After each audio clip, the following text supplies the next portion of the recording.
Seperti janji Dita tadi di awal segmen kita sudah announce ya bahwa hari ini akan ada coffee break dengan bintang tamu yang hebat gitu. Bintang tamu yang luar biasa sih yang hari ini ada Dr. Aisyah Dahlan, ini clinical hypnotherapy. Betul ya, Dok ya? Betul. Dokter ada saya dilampirkan contekan nih sama kru. Ada beberapa data riwayatnya dari Dr. Aisyah. Panggilnya Dr. Aisyah ya? Boleh apa aja pokoknya. Senangnya Mbak Dita, enaknya apa ya? Baik, dokter sehat hari ini? Alhamdulillah sehat. Alhamdulillah. Tadi perjalanan ke sini bagaimana? Tadi saya pagi ngajar dulu di Badan Narkotika Nasional Kota Madia, Jakarta Selatan. Itu ngajar untuk kelurahan-kelurahan sama Air Petra. Habis itu ke sini masih sempat sholat tadi di Masjid UT. Alhamdulillah. Kalau dari Jakarta Selatan ke UT nggak terlalu jauh lah ya. Kalau dari rumah dokter katanya di Rawamangun. Betul. Itu cukup jauh ya. Baik, kita akan memperkenalkan tentunya lebih dalam lagi. Ini adalah seorang dokter wanita kelahiran 17 Desember 1986. 68. 68. Iya, 86 jadi muda. 68. Ini anak kedua dari 5 bersaudara ya, Iya, Dok ya. Kemudian betul. Dr. Aisyah Dahlan ini merupakan seorang pakar neuroparenting, dan selain itu merupakan seorang dokter yang menangani pasien HIV, kemudian ada narkoba dan juga LGBT ya, dokter. Betul, nanti kita akan bahas itu lebih dalam lagi. Kesan pertama ketika datang ke studio UT Radio gimana, Dok? Wih, keren, seneng banget ya. Cakep dan tertata apik. Ruangannya juga unik banget. Ada ruang sutradara. Betul, lengkap memang Iya, di sini. luar biasa. Semoga kehadiran dokter di sini tentunya bisa menginspirasi banyak orang juga. Insya Allah, Kemudian bisa amin. membuat dokter senang juga bisa berbincang di sini. Ya, seneng banget. Dokter, sebelum membahas lebih lanjut nih tentang tadi neuroparenting ya. Iya. Banyak mungkin salah satunya Dita yang tidak tahu sebetulnya apa neuroparenting itu. Oh gitu. Saya sebetulnya duluan sebagai penanganan narkoba dulu. Nah, setelah penanganan narkoba dan saya lihat bahwa faktor yang juga menentukan anak-anak bisa kena narkoba itu kan faktor kontribusi itu dari pola asuh orang tuanya ya. Nah, mulai di situ saya karena memang sudah dokter, jadi mencoba tahu bagaimana cara pola asuh yang tepat dan efektif. Nah, neuroparenting itu kan asal kata dua kata, neuro dan parenting. Neuro itu sistem otak dan saraf, ya. Parenting itu adalah pengasuhan. Jadi diharapkan keterampilan atau metode parenting yang neuro ini berdasarkan cara kerja otak. Jadi misalnya kita punya anak nih, ya kita harus tahu tuh tahapan-tahapan perkembangan otaknya. Misalnya anak-anak itu pada saat dia baru lahir, fungsi otaknya yang bekerja itu fungsi pendengaran. Makanya kalau di keluarga Muslim ya diminta oleh Allah untuk azankan telinga kanan, qomatkan telinga kiri kan gitu ya. Ya nanti kemudian ada perkembangan lainnya itu harus paham ibu-ibu supaya jangan sampai dia menganggap umur 1 tahun itu sama seperti ngasuhnya umur 5 tahun. Gitu. Misalnya ada di otak nih, ada pusat makan tuh, namanya hipotalamus di tengah sini. Ya.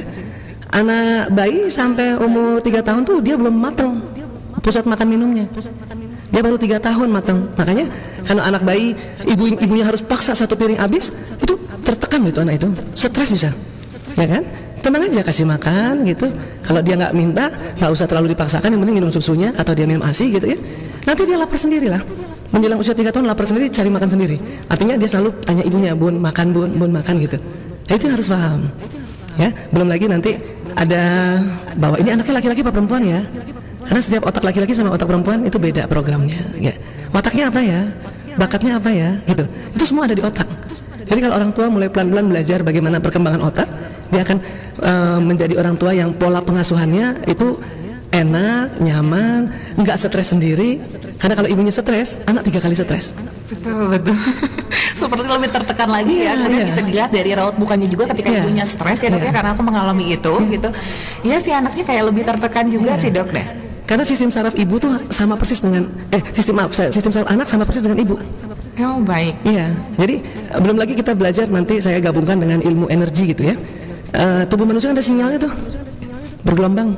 Sinyal anak sama dengan sinyal ibu. Baik, Dok, ini ngomong-ngomong soal tadi kan berarti orang tuanya khususnya ibu nggak sih, Dok, gitu yang harus punya ilmu neuroparenting ini. Nah, ada nggak Dok dari pemerintah yang mewajibkan bahwa setiap orang tua khususnya ibu ini harus punya ilmu ini gitu? Ya, ini memang neuroparenting kan mulai diperkenalkan oleh teman sejawat saya Dr. Amir ya, Dr. Amir Zuhdi ya. Baru tahun sekitar 2008 tuh kalau nggak salah. Ya. Tapi sudah cukup lama berarti. Cukup ya, cuman kan, cuman memang kita mencoba untuk masuk ke majelis taklim, PKK paling bagus tuh. PKK terus perkumpulan Dharma Wanita gitu. Itu untuk mulai memperkenalkan menjadi orang tua atau pola pengasuhannya harus tahu tentang perkembangan otak. Itu gampang banget. Dan nanti biasanya kita suka kasih step by step gitu.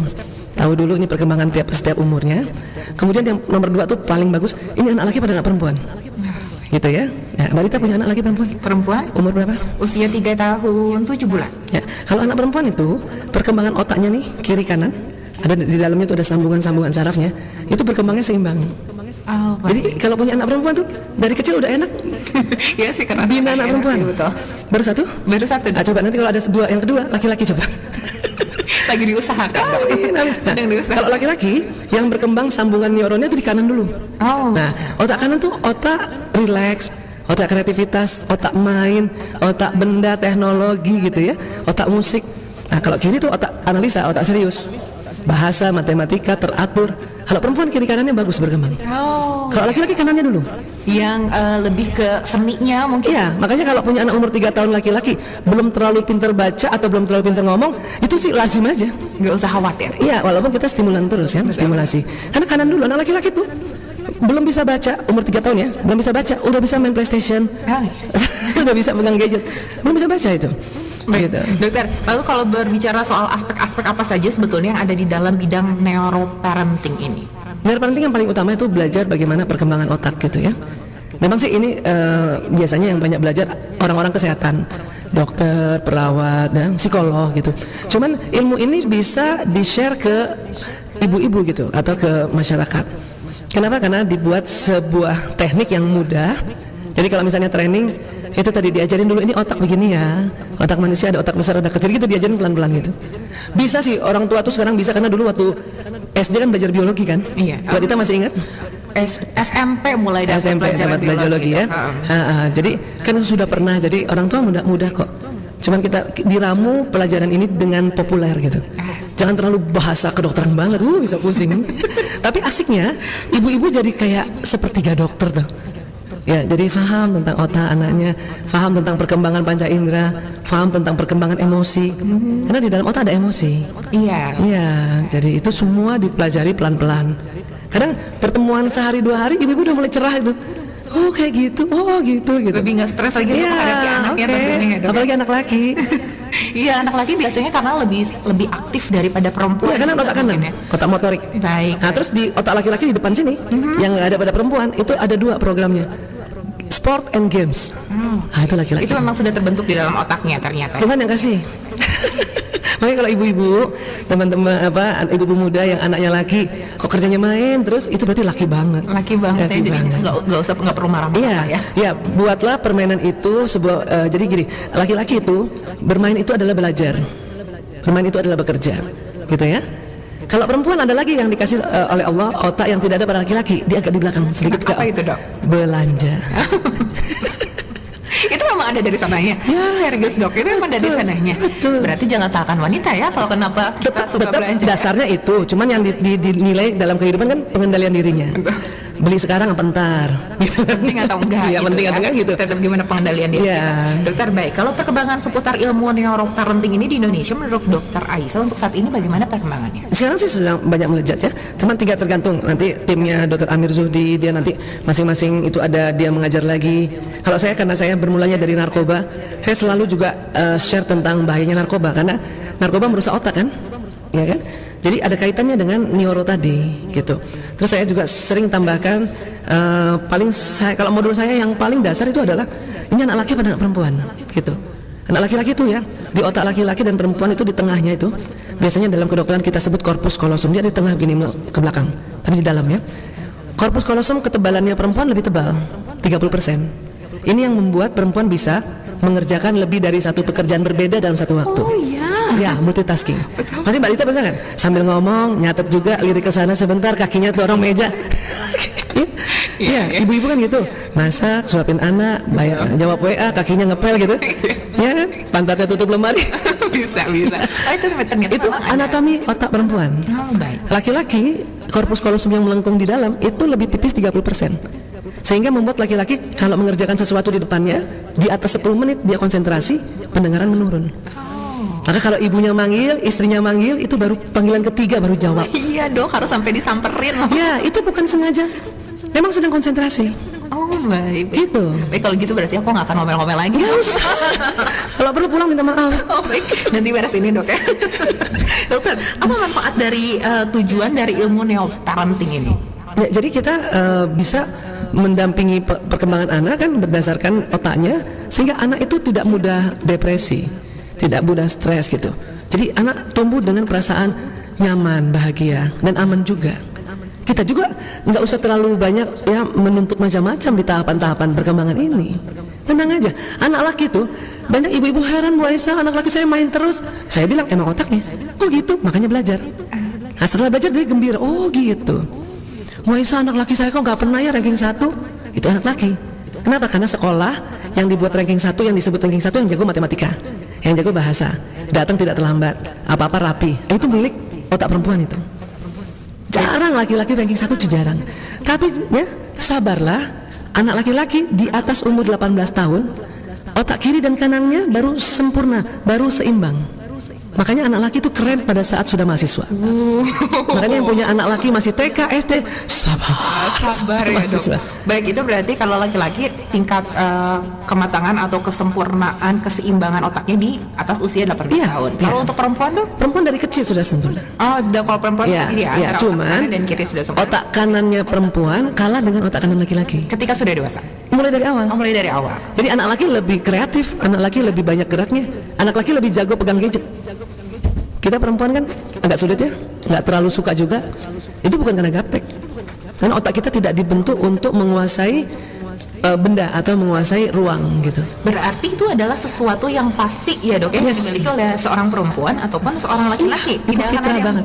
berubah maksudnya gitu. Iya. Semuanya akan berjalan Ya. seperti itu. Makanya kalau punya anak laki dari TK dan SD kita paksa terus untuk ranking terus, kita nggak memberi kesempatan otak kanannya berkembang.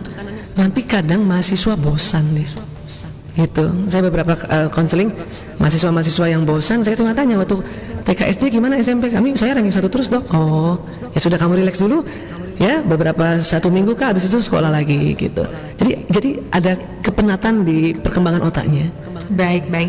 Dokter, kemudian kalau tadi sebetulnya secara tidak langsung sudah ada beberapa contoh yang dokter contohkan Ya. dari pengaplikasian ilmu Neuroparenting, neoparenting ya, ini. betul. Tapi adakah satu contoh lagi dok, penerapan ilmu neoparenting? Ya, banyak sekali ya.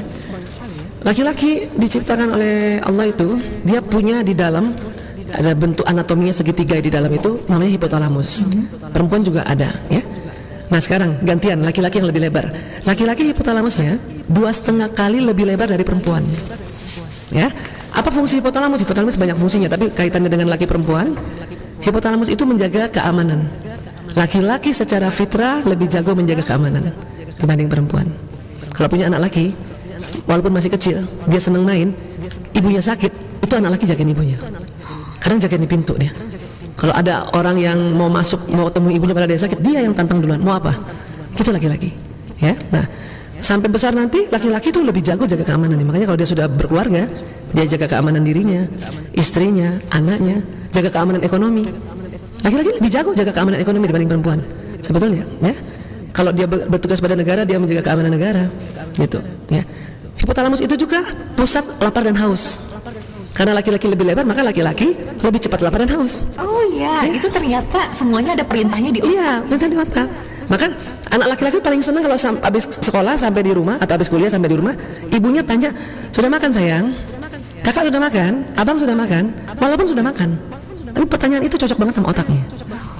Nanti teman-teman yang mahasiswi nanti setelah nanti pada menikah misalnya, suaminya pulang kerja, pertanyaan yang disenangi oleh laki-laki adalah, "Mas udah makan? Papa udah makan?" Walaupun kita tahu dia sudah makan, tanya aja. Itu memang kayak bisa membuat suatu kebahagiaan tercipta juga karena Ya. sesuai dengan perintah otaknya ya Betul dok ya. banget, Baik, dokter Aisyah sepertinya ini akan menjadi lebih seru lagi tentunya, tapi di